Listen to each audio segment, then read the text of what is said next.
Boa noite. Obrigado pela oportunidade de poder estar junto com os irmãos hoje à noite e expressar a Deus a nossa gratidão, a nossa satisfação com quem Ele é e com tudo que Ele tem feito nas nossas vidas, como foi cantado no último cântico. Quando nós temos a convicção de que o Senhor está no controle das nossas vidas, fica mais fácil sorrir quando a gente aparentemente não encontra muitos motivos para sorrir. Mas a graça, a soberania de Deus é sempre maior do que as nossas fragilidades, do que as nossas necessidades. Louvado seja o nome do Senhor, não é verdade? Muito bem, nosso texto hoje à noite se encontra no primeiro capítulo da carta de Paulo aos Colossenses, capítulo 1, verso 9. E de fato, o apóstolo Paulo escreveu só uma carta para essa igreja, então não tem primeiro e segundo.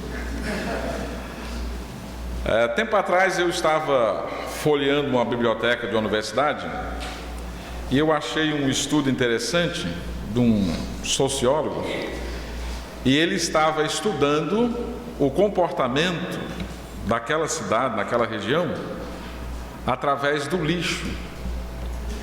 E na sua pesquisa ele pôde descobrir o comportamento ou os comportamentos das pessoas que viviam naquela cidade por meio do que era descartado. Não é um estudo talvez interessante para ser feito, mas muito curioso, porque o lixo revelava as práticas, o procedimento. Onde bota essa água dentro aí? Ok. E semelhantemente, tem algumas práticas na vida cristã que acaba revelando aquilo que nós somos, ou pelo menos aquilo que está no nosso coração. Se você prestar atenção nas suas orações, na sua agenda de oração, você vai descobrir quais são as suas prioridades. Você vai descobrir quais são as suas preocupações. As nossas orações, elas acabam externando aquilo que está dentro do nosso coração. Esse texto que nós vamos ler é uma oração, e nós percebemos que nesta oração nós descobrimos qual era a preocupação de Paulo, no caso aqui, que estava orando. E nós vamos perceber que a preocupação do apóstolo é com a vontade de Deus.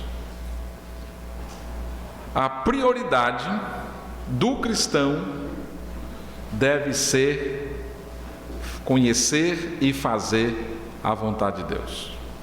Por mais básico e simples, e claro que isso pareça ser, mas nós nos surpreendemos quando nós olhamos para as nossas orações e descobrimos o quão distante esse tema está. E muitas vezes ele nem sequer aparece. Nós oramos por pessoas que estão desempregadas, eu não estou dizendo que não se deva fazer isso. Nós oramos por pessoas que estão buscando carreira profissional, nos preocupamos com os jovens que estão estudando, nos preocupamos com a saúde, com a prosperidade, com o enriquecimento, uma série de outras coisas.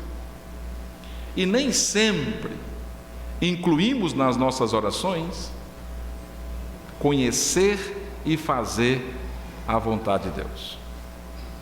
Esta deve ser a nossa prioridade máxima, porque as outras coisas dependem dessa busca, dependem da vontade de Deus. O sucesso, o progresso, a edificação, o enriquecimento de tudo mais na nossa vida depende exclusivamente de conhecer e fazer a vontade do Senhor.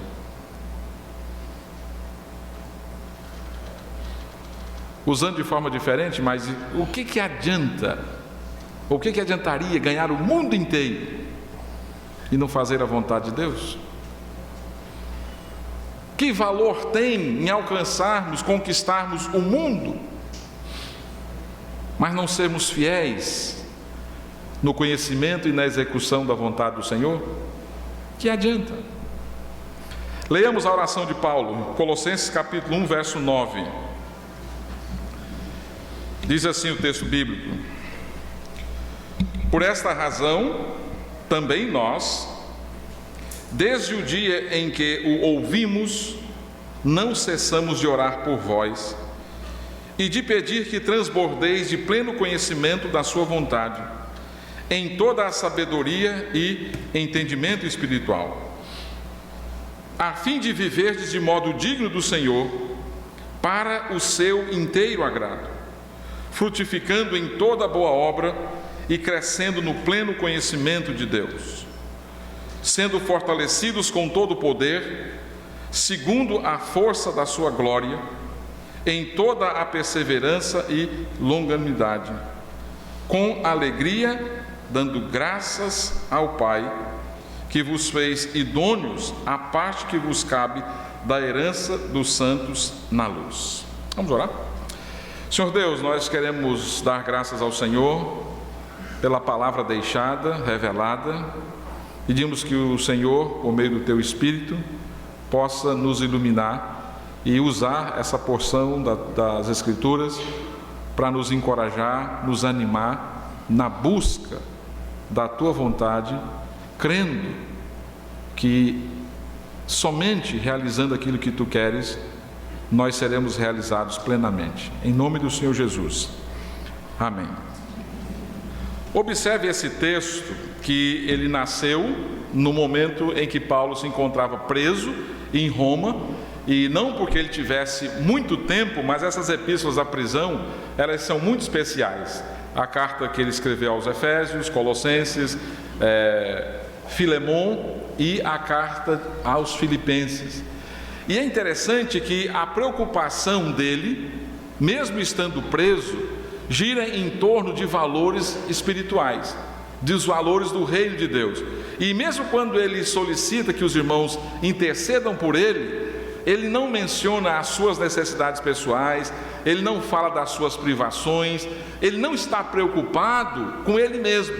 E nesse texto ele está muito entusiasmado com essa igreja, que é interessante que ele não a conhece, mas ele recebeu informação de Epáfras, que era uma espécie de pastor, de presbítero da igreja, que no capítulo 4 Paulo fala que ele orava incessantemente por aqueles irmãos, e Paulo se une a ele também em oração. E nesse momento em que Paulo se encontra então preso, provavelmente numa casa alugada em Roma, ele recebe a visita de Epáfras e ele traz informações de como aqueles irmãos receberam bem o Evangelho. No verso 6, ele fala que aqueles irmãos estavam produzindo frutos, eles estavam crescendo e entenderam a graça de Deus, a verdade. Paulo estava entusiasmado, animado, e ele diz: olha, por causa desse motivo, por esta razão, eu faço esta oração. Eles estavam indo bem, eles estavam crescendo, eles estavam desenvolvendo, acolheram bem a palavra do Senhor, e eles estavam entusiasmados, e Paulo também estava entusiasmado.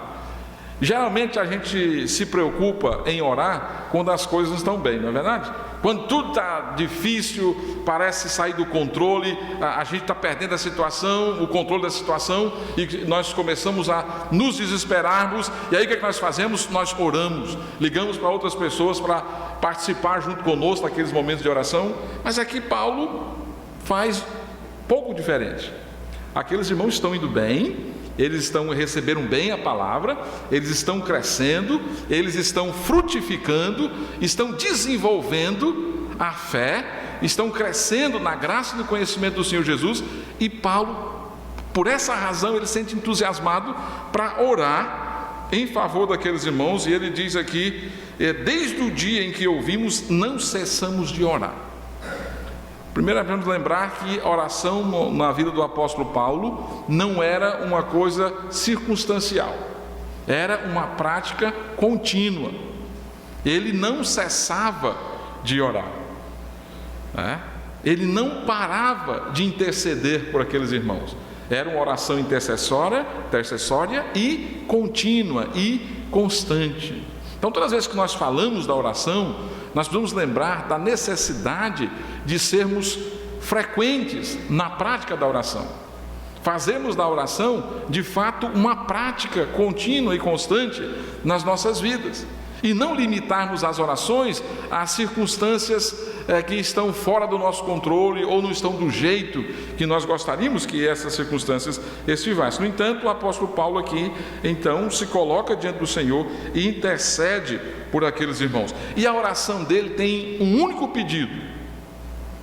A lista do apóstolo Paulo é muito curta, ela é muito simples, ela é muito objetiva. Ele não tinha aqui uma lista enorme de pedidos que ele tinha recebido de Epáfras. Ele é muito sucinto, muito objetivo, mas por conta do tema, do conteúdo desse pedido, nós descobrimos da importância, exatamente porque desse entendimento da vontade de Deus, todas as demais coisas dependem. E o pedido que ele faz, conforme o verso 9, é: eu peço que vocês transbordem de pleno conhecimento da sua vontade, em toda a sabedoria. E por todo esse texto, Paulo traz a ideia aqui de grandeza. Ele quer que aqueles irmãos transbordem de um conhecimento pleno da vontade de Deus, em toda a sabedoria e entendimento espiritual. Paulo não quer que eles simplesmente tenham aqui uma ligeira percepção da vontade de Deus. Paulo não quer que eles tenham apenas o entendimento superficial daquilo que Deus quer para a vida deles. Paulo quer que eles conheçam plenamente aquilo que Deus quer, daquilo que Deus tem revelado. Para fazer um paralelo, a mesma palavra, a mesma raiz aqui dessa palavra é aquela que se encontra em Efésios capítulo 5, verso 18, quando Paulo diz que quer que os irmãos sejam cheios do Espírito Santo. Exatamente para ressaltar a ideia aqui de plenitude, de transbordar. Que Paulo queria que a mente daqueles irmãos estivesse dominada, tomada totalmente, todos os cantos da vontade do Senhor. Paulo queria que a vontade de Deus revelada através das Escrituras tivesse inserida, impregnada, tomada na cabeça, na mente, no coração daqueles irmãos. Que não fosse simplesmente informações isoladas e corriqueiras a respeito da palavra de Deus, mas que fosse algo que tomasse a plenitude, ocupasse todos os espaços aqui. Agora, sabe por que isso é importante? Porque não sei se você já percebeu na sua caminhada com Cristo, que um ponto de conflito com o Senhor é entre a nossa vontade e a vontade de Deus. É entre eu fazer aquilo que eu quero e aquilo que Deus quer. A maior parte do tempo da nossa vida, da nossa caminhada com o Senhor, da nossa jornada, nós estamos nesse conflito. Porque muitas vezes eu quero fazer o que eu quero e eu acabo fazendo o que eu quero, e nem sempre eu faço o que o Senhor quer. Então Paulo está começando a mostrar para nós da importância que é, porque isso é uma batalha, isso é uma luta, porque nós buscamos satisfazer de forma egoísta a nossa própria vontade, os nossos interesses. Eu quero resolver os problemas do meu jeito, eu quero resolver a minha vida de um jeito que me interesse, de um jeito que me satisfaça, de um jeito que me traga algum tipo de lucro, mesmo que seja apenas a satisfação pessoal. Nem sempre eu paro em oração, em meditação das Escrituras, para discernir, para entender qual é a vontade do Senhor.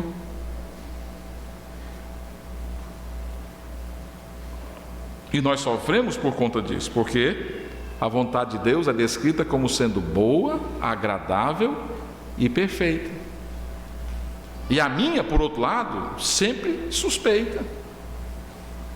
sempre seguindo a inclinação do meu coração, que por conta do pecado age de maneira egoística. O próprio Cristo ensinou, revelou esse conflito quando ele estava no Getsemane. Ele já tinha anunciado para os discípulos na última ceia que ele ia ser o sacrifício, que ele iria até a cruz.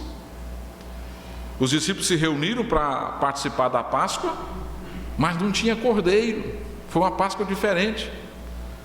Jesus disse: olha, eu sou o cordeiro, eu sou o sacrifício, é a minha carne que vai ser oferecida. Mais tarde, quando ele estava no Getsemane, em momento de oração com os discípulos, esses na fraqueza deles não puderam orar junto com Jesus, e a oração de Jesus disse: olha, Pai, se possível, passa de mim esse cálice, todavia não seja feita a minha, mas a tua. Jesus, 100% homem, humano, sentindo o peso daquilo que ele iria passar na cruz, já sofrendo, porque Lucas diz que o suor de Jesus foi sangue, já começando o processo de redenção, ele sabia que era a vontade do Pai. A vontade do Pai é que ele fosse até a cruz. E o Pai, por intermédio de um anjo, diz o texto de Lucas, que o anjo confortou o Senhor Jesus. Agora, quais foram as palavras que o anjo disse para Jesus? Talvez o anjo disse simplesmente: não é possível, é o plano eterno, a vontade do Senhor. Em outra ocasião, em João 4, ele está com os seus discípulos, evangelizando a mulher samaritana. Eles vão em busca de comida, e depois Jesus dispensa a mulher samaritana, ela segue o caminho dela, e os discípulos chegam para ele: Senhor, Rabi, come. Sabia que ele estava com fome. Ele disse: olha, eu tenho uma comida, vocês não podem comer. Aí eles olharam para o outro: será que alguém trouxe comida nesse intervalo? E ele disse: olha, a minha comida consiste em fazer a vontade daquele que me enviou. O que me satisfaz é fazer a vontade daquele que me enviou. O que me realiza é cumprir com o plano daquele que me enviou. Isso é importante. Agora, e comida é uma coisa séria, não é? Especialmente quando a gente está com fome, né? A gente briga por comida. Aí os discípulos dizem: não, eu tenho uma comida acima das nossas necessidades. Talvez Jesus tivesse querendo dizer: gente, olha, passar fome fazendo a vontade de Deus vale a pena. Passar privações fazendo a vontade do Pai vale a pena. Sofrer fazendo a vontade do Pai vale a pena. Porque de fato isso é o que conta. Então por isso Paulo está orando, um único pedido: eu peço isso, que vocês sejam tomados de conhecimento da vontade do Senhor. E eu sei que quando a gente fala em conhecimento, a gente fica pensando em comprar livros de teologia, fazer cursos de teologia, participarmos assim de um grupo de intelectuais evangélicos, e a nossa tendência é de entender exatamente o contrário do que Paulo está querendo dizer aqui. Paulo está dizendo para eles: olha, vocês devem estudar muita teologia, vocês devem comprar livros grossos assim, né, para enfeitar a sua estante de vez em quando você folhear, para impressionar os seus visitantes ou coisa parecida, né? Vocês precisam participar de um treinamento, de uma capacitação teológica melhor sobre Deus, para vocês ficarem espertos sobre o assunto. Paulo não está falando aqui de experiência mística, né, e nem de uma experiência intelectual. Ele está falando daquela resposta que o crente dá às Escrituras, e isso é mediado pelo Espírito Santo de Deus. Está falando dessa iluminação, né? Por isso que há então sabedoria e entendimento espiritual dentro dessas são as qualificações dessa vontade de Deus. E essa sabedoria e esse entendimento aqui vai distinguir a vontade de Deus dessas outras vontades aí que surgem do pensamento humano, da vontade humana, e que nós temos que debater frequentemente aqui. Essa sabedoria envolve conhecer, mas também aplicar aquele conhecimento às situações da vida. Não é à toa que o livro de Provérbios está entre os livros de sabedoria. Você conhece e você aplica a palavra. E o entendimento espiritual é aquela capacidade de discernir, à luz das Escrituras, as situações e de relacionar, tirar conclusões. E tudo isso é mediado pelo Espírito Santo, mas sempre em torno da palavra de Deus. Sempre em torno da palavra. A ferramenta ou o elemento básico para adquirir essa sabedoria e esse entendimento é as Escrituras.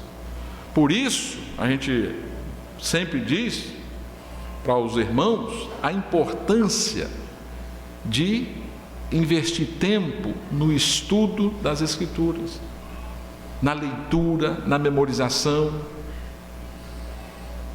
Não é? Se você gosta de dirigir, né, e fazer viagens longas,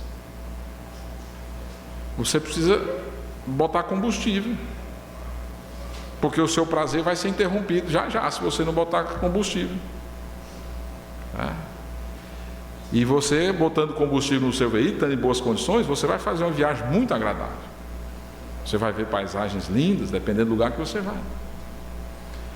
E nós queremos muitas vezes experimentar de uma intimidade maior com o Senhor, de uma profundidade da nossa fé, de uma confiança maior nas coisas de Deus. Mas sabe o que acontece? A gente não dá o combustível. E qual é o combustível? É a palavra de Deus. O Espírito Santo de Deus não trabalha no vazio, onde não tem nada. O elemento ou a ferramenta é a palavra. Às vezes nós queremos crescer na graça e no conhecimento do Senhor Jesus, queremos fortalecer a nossa fé, queremos desenvolver a nossa salvação, mas nós nos distanciamos da palavra. Ao fazermos isso, nós nos privamos da ação do Espírito Santo, que sempre se dá por meio das Escrituras. Sabedoria, entendimento, tudo mediado pelo Espírito. Rapidamente relembrando as suas orações, você tem orado pedindo que você conheça de uma forma transbordante a vontade do Senhor? Você tem passado tempo pensando se a sua vida tem encaixado naquilo que a palavra de Deus tem revelado, naquilo que você tem entendido que é a vontade do Senhor? Você tem se consumido ou se preocupado, olhando para a sua vida e a vontade do Senhor? Você percebe uma aproximação ou um distanciamento? A coisa mais significativa, mais importante, é fazer a vontade do Senhor. Essa é a prioridade. Não adianta ganharmos o mundo sem andarmos nos caminhos do Senhor. O pedido de oração de Paulo foi e o propósito também, a finalidade dessa oração. Qual o propósito? Ele diz aqui no verso 10: a fim de viveres de modo digno do Senhor.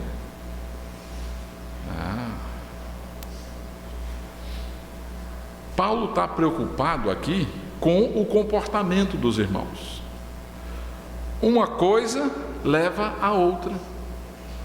Alguém dominado pela vontade do Senhor, alguém impregnado pela palavra do Senhor, vai agir em conformidade com aquela palavra.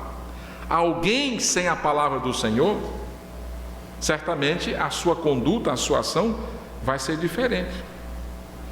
E para Paulo aqui é importante o comportamento, que nos nossos dias tem se tornado irrelevante.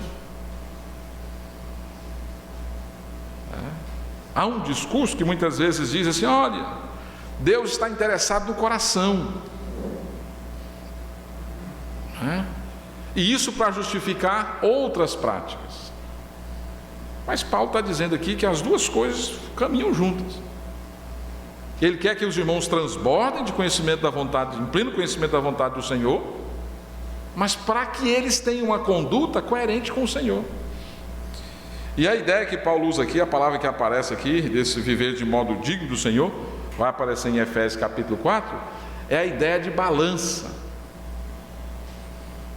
Dá um equilíbrio aqui.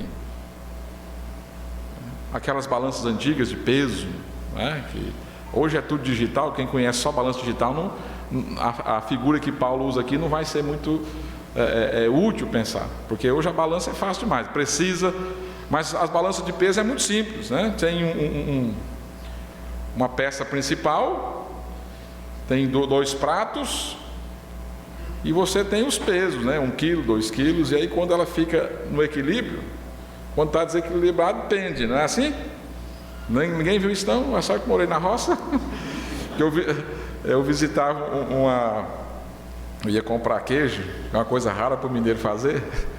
Aí eu ia comprar queijo numa vovozinha que tinha lá, e ela tinha os pesos assim, ela tinha uns saquinhos de areia, 1 quilo, meio quilo, lá também era assim, era meio quilo, 1 quilo, 1,5 quilo, 2,5. Tinha lá de 750, 650.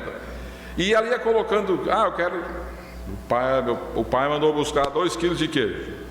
Ela colocava lá 2 sacos, que ela tinha de 2 quilos, 1 quilo e quilo, de um lado da balança do prato, ia colocando queijo do outro lado. Quando ficava no mesmo nível, pronto, 2 quilos. Então Paulo tem essa ideia aqui, quer que a conduta, o comportamento dos crentes tenha uma coerência com o Senhor, o modo digno do Senhor. Vocês não estão dizendo que estão no Senhor? Vocês não dizem que conhecem o Senhor? Vocês não anunciam que são crentes do Senhor Jesus, que são discípulos de Cristo? Ele disse: olha, para vocês viverem de modo digno do Senhor, vocês precisam orar, pedindo que a vontade dele tome conta de vocês, e aí vai ter um equilíbrio, porque senão você vai estar dizendo que é do Senhor e a sua vida não combina nada, não tem uma relação, não tem um vínculo. E aí ele vai descrever então essa conduta aí. Ele vai mostrar como é a vida digna do Senhor. E ele traça aí algumas coisas, ele apresenta algumas coisas. A primeira delas, que uma vida digna do Senhor é uma vida agradável ao Senhor.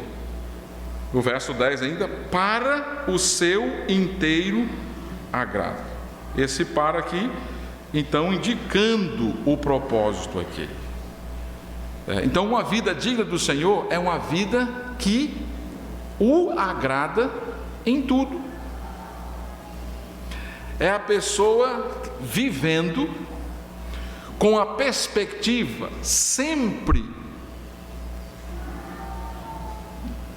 de querer agradar ao Senhor. É a pessoa que está sempre se perguntando: isso que eu faço, Deus aprova? Esse meu sentimento, Deus aprova? Essa minha palavra, Deus aprova? Esse meu serviço, Deus aprova? Então, uma vida que é digna do Senhor é uma vida que busca agradá-lo.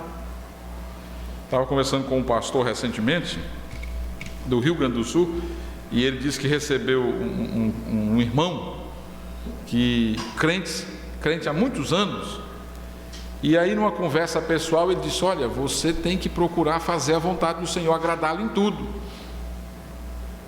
E o camarada disse: olha, eu estou há 20 anos na igreja, eu não sei que tipo de igreja que ele estava, nunca me disseram isso. Não precisava ter dito, ele podia ter lido a Bíblia que ele ia encontrar, né? Mas olha só, ele disse: olha, lá a gente era muito cobrado em frequentar os cultos, é vontade do Senhor que você congregue.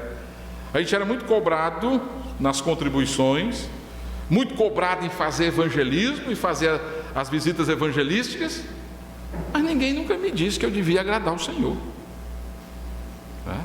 A vida digna do Senhor é uma vida que se preocupa em agradar. O que o Senhor está pensando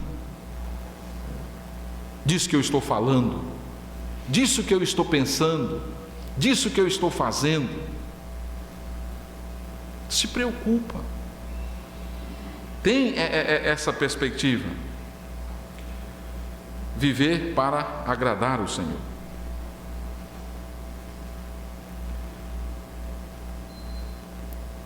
Uma vida digna do Senhor, ela é cheia de frutos. Na sequência, Paulo diz: frutificando em toda boa obra.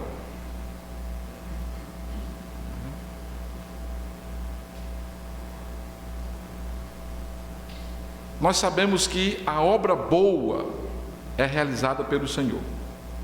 A ação do Espírito Santo produz em nós o fruto do Espírito, produz em nós ações que combinam com a vontade do Senhor. Isso aqui não é fruto do esforço humano, da estratégia humana, não é resultado da minha sabedoria que eu adquiri ao longo da minha vida, mas é fruto da ação do Espírito na minha vida. Essa minha busca, esse meu conhecimento da vontade do Senhor, esse envolvimento com a palavra do Senhor na minha vida, essa internalização das Escrituras, aplicada pelo Espírito Santo, produz fruto, permite que eu tenha uma vida frutífera, que eu tenha uma vida que se identifica com a pessoa do Senhor Jesus, que eu tenha práticas, que eu tenha procedimentos e comportamentos que são coerentes com as Escrituras. Não se trata de ação ou obra alguma que o homem possa efetuar para conseguir algum mérito aos olhos de Deus, mas sim atos cheios de amor de quem é objeto da ação do Senhor, né? E frutificando aqui em toda boa obra. Mas uma vida digna do Senhor também é uma vida plena de conhecimento de Deus. Na última parte do versículo 10, no pleno conhecimento de Deus, né? Aqui pode ser crescendo no conhecimento ou crescendo pelo conhecimento, mas isso só ocorre novamente quando se tem essa busca, esse andar com o Senhor. Uma vida digna do Senhor também é uma vida fortalecida no poder de Deus. Verso 11: sendo fortalecidos com todo o poder, segundo a força da sua glória. O poder que é característico da própria glória de Deus. O que opera no cristão é nada mais, nada menos do que o poder do próprio Deus, o Todo-Poderoso. Poder do Espírito Santo, que o capacita a ser perseverante, que o capacita a caminhar na direção do Senhor, mesmo quando ele encontra adversidade. mesmo quando ele é tentado. Mas também é uma vida cheia de louvor, de gratidão ao Pai. Paulo diz: com alegria, dando graças ao Pai. Gratidão. A presença da gratidão é um indicativo de uma vida, de um viver digno do Senhor. As nossas murmurações, as nossas queixas contra Deus e contra tudo, podem indicar um afastamento da nossa parte do conhecimento da vontade do Senhor. Pode revelar uma cegueira que nos impede de enxergar a boa mão do Senhor nas nossas vidas. E nós não enxergamos motivos para agradecer. E nós somos uma geração de pessoas descontentes. Nós somos uma geração que estamos aprendendo a lidar com os nossos direitos. E nós sabemos os nossos direitos. Direitos do consumidor, direitos do adolescente, direito do idoso, direito não sei de quem. E nós somos uma geração dos direitos. E nós achamos que Deus tem alguns deveres para conosco. E nós chegamos a pensar que Deus está fazendo o que está fazendo porque é dever dele mesmo, então não precisa agradecer. Eu não preciso ser grato. E aí nós perdemos essa prática. E a gratidão, ela é fundamental na vida do cristão. Ela revela muita coisa do seu coração. Por exemplo, pessoas gratas, elas estão dizendo para Deus que está contente com Ele e com o que Ele está fazendo na vida. Pessoas gratas são realizadas, são pessoas que são supridas, não tem falta de nada. E a gratidão, olhando para a carta de Paulo aos Filipenses, ela tem o poder de proteger, de guardar as pessoas da ansiedade e da depressão. Remédio eficaz para depressão e ansiedade é gratidão. Agora eu não estou dizendo que todo mundo que tem ansiedade e depressão é porque não é grato, tem outras coisas aí. Mas a carta de Paulo aos Filipenses, eu amo aquele texto, porque Paulo começa dando graças a Deus e termina aquela carta desejando que a graça e a paz do Senhor esteja com aqueles irmãos. E ele está falando de alegria o tempo todo, só que ele está preso. E o testemunho dele fica até meio chato, porque às vezes a gente com condições muito melhores do que a dele, reclama, queixa, com condições muito mais favoráveis. E em nenhum momento ele está insatisfeito, chateado com Deus, ou com a igreja de Filipos, ou com qualquer pessoa que seja.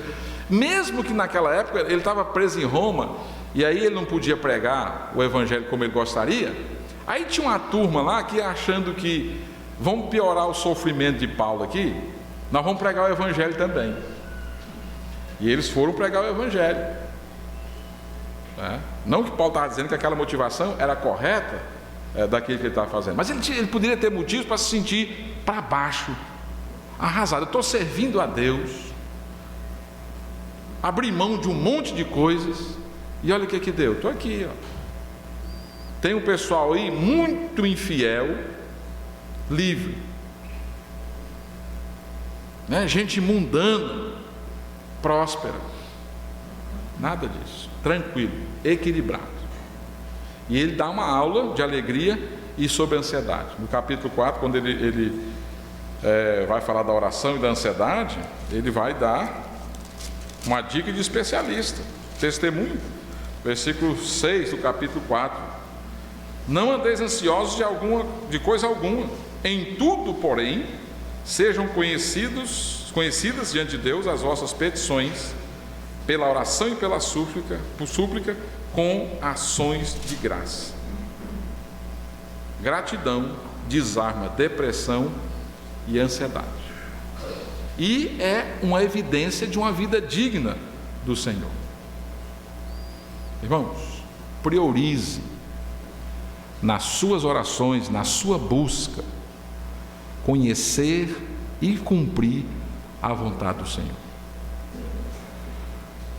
Conhecendo a vontade do Senhor, você vai experimentar uma vida digna do Senhor, você vai agradá-lo, você vai frutificar, você vai ser uma pessoa grata, você vai ser uma pessoa fortalecida e com conhecimento do Senhor.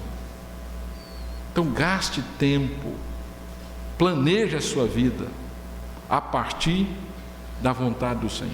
Priorize isso na sua vida. Isso é o mesmo que dizer: buscai primeiro o reino de Deus e a sua justiça, e as outras coisas vos serão acrescentadas. O que importa é a vontade do Senhor. Conta-se que um pai, brincando, conversando com a sua filhinha, diz para ela assim: o que você vai fazer quando crescer? Aí a criança fica meio sem jeito, pensa e olha para o papai e diz: o que o papai quiser. Eu queria que eu e você, hoje à noite, pudéssemos orar e dizer para o nosso Pai Celestial: faça o que tu quiseres, a minha vida é tua, o que o papai quiser, não o que eu quero, mas o que o papai quiser.